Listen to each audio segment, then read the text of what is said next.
They said I was gone. They gathered to say goodbye. But I was standing there, watching everything.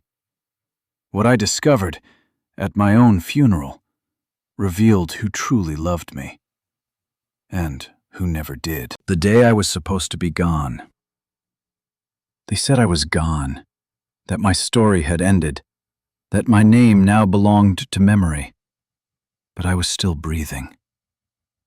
The day of my funeral arrived wrapped in silence, the kind of silence that feels heavier than noise. I stood across the street from the small chapel, watching people walk in dressed in black, some wiping their eyes, some checking their phones. I wondered, who are you crying for? And who are you just here to see?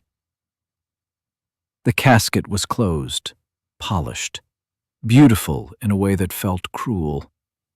It carried my name, but not my truth. I didn't plan to be here. I didn't want to know, but fate has a strange way of demanding honesty. Inside the chapel, voices whispered, "He was kind, she was strong. They always cared about others." Words are easy when the person can't answer back. I sat in the very last row, head lowered, heart racing. And then I saw them, my family, my friends, the people who said they loved me. Some cried openly, some stared blankly ahead, some never looked at the casket at all. And slowly, painfully, the truth began to reveal itself. There was my sister, tears falling freely, hands shaking. She whispered my name over and over, as if saying it enough times might bring me back. My chest tightened. I had always been there for her, even when she pushed me away. And now, she was there for me, even when she believed I was gone. Then I saw him, the friend who borrowed money and never returned it, the one who vanished when life got hard. He didn't cry. He smiled politely, shook hands, and left early. No goodbye. That's when it hit me.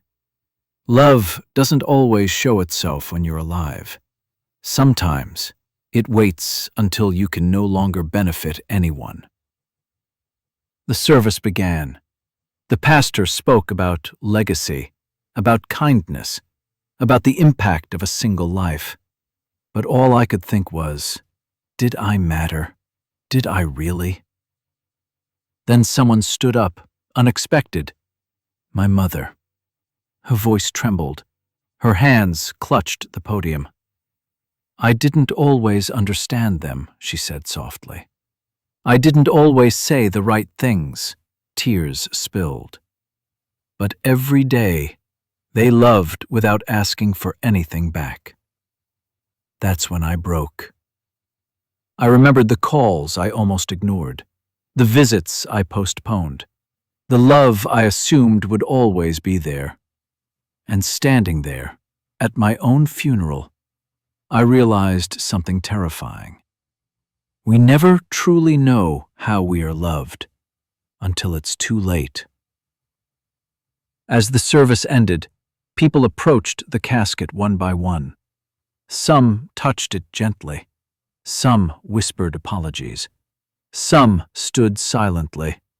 And some walked past it like it meant nothing. That was when I understood. This funeral wasn't about death. It was about truth. And I wasn't ready for what I would discover next, because the greatest revelation was still waiting. The people I never expected. After the service ended, people didn't leave all at once. They lingered, as if unsure whether to go back to their lives or stay with the memory of mine. I stayed hidden, listening. That's when the real truth began to speak. Not from the pulpit, but from whispered conversations. "I always thought they'd have more time," someone said quietly. Another replied, "They were always there for everyone. I just assumed they'd always be fine. Assumed. That word echoed in my chest. Near the entrance, two relatives spoke in hushed tones. "We should check the will," one said. "I wonder who gets what," the other replied. No tears, no sadness, just curiosity. It hurt, but it also taught me something. Not everyone who calls you family sees your heart. Some only see what remains when you're gone. Then I heard a familiar laugh, soft, nervous. I turned slightly, and there she was, my childhood friend, the one I lost touch with after life became busy. She stood alone, holding a folded paper. Tears ran down her face silently. "I never told you," she whispered to the casket, "but you saved me." My breath caught. She spoke of the night I stayed on the phone with her, when she felt completely alone, of the message I sent that changed her direction. "I thought you forgot me," she said softly, "but you never did." I hadn't even remembered that moment, yet it meant everything to her. That's when I understood. Some of the greatest love we give, we never see returned, but it grows quietly, deeply. Outside, near the chapel steps, I saw my father, standing alone, hands clasped tightly. He didn't cry, but his shoulders sagged, as if carrying years of unspoken regret. "I should have said it more," he murmured. "I was proud. I always was." My heart ached, because those were the words I waited my whole life to hear. And I never knew. Then came the moment that changed everything. A young boy approached the casket, someone I barely recognized. He placed a small note gently on top. "They helped my mom when no one else would," he said quietly. "That's why I wanted to come." My chest tightened. I didn't even know his name, yet my life had touched his. And that's when the truth finally settled. We spend so much time chasing approval from people who barely see us, while the ones who truly love us often stand quietly in the background. As the chapel emptied, only a few remained. My sister, my mother, that old friend. They stayed not because they had to, but because love doesn't rush away.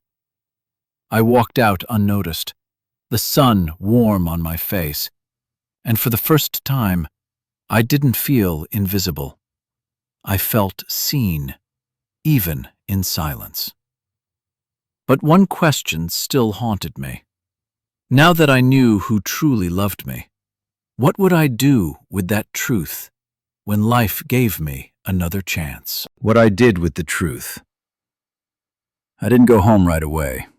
I walked, letting the air fill my lungs, letting the truth settle. For the first time in my life, I stopped asking, who likes me, who approves of me, and started asking, who stays, who loves without needing proof. The answers were clearer than I expected. They were never the loudest people, never the ones who demanded attention. They were the quiet ones, the steady ones, the ones who stayed when there was nothing to gain. That night, I called my sister. She answered on the first ring. "I love you," I said. Before she could speak, she cried and laughed through it. "I've always loved you," she said. "I just didn't know how to say it enough." I visited my parents more often, not waiting for special occasions. I listened more, spoke honestly, and for the first time, I told my father, "I needed to hear you were proud." He didn't hesitate. "I always was," he said quietly. I reached out to the people I once assumed would always be there, and accepted when some never replied, not with anger, but with clarity. Because not every ending is a loss. Some are lessons. I stopped saving love for later, stopped assuming time would wait. I said thank you more. I said I care more. I said I'm here, out loud. Because attending my own funeral taught me something no book ever could. Love is not proven by words spoken when someone is gone. It's proven by presence, by consistency, by quiet loyalty. And the most painful truth is that some people will never love you the way you deserve. But the most beautiful truth is that some already do. You just have to notice. If you're listening to this right now, let this be your reminder. Don't wait to be missed to know your worth. Don't wait to be gone to be loved. Live in a way that lets love find you now. Because one day, the room will be quiet, and what will matter most is not who showed up, but who showed love while you were still here. Thank you for watching till the end. If this story touched your heart, please like, share, and subscribe to our channel for more emotional stories that remind us what truly matters.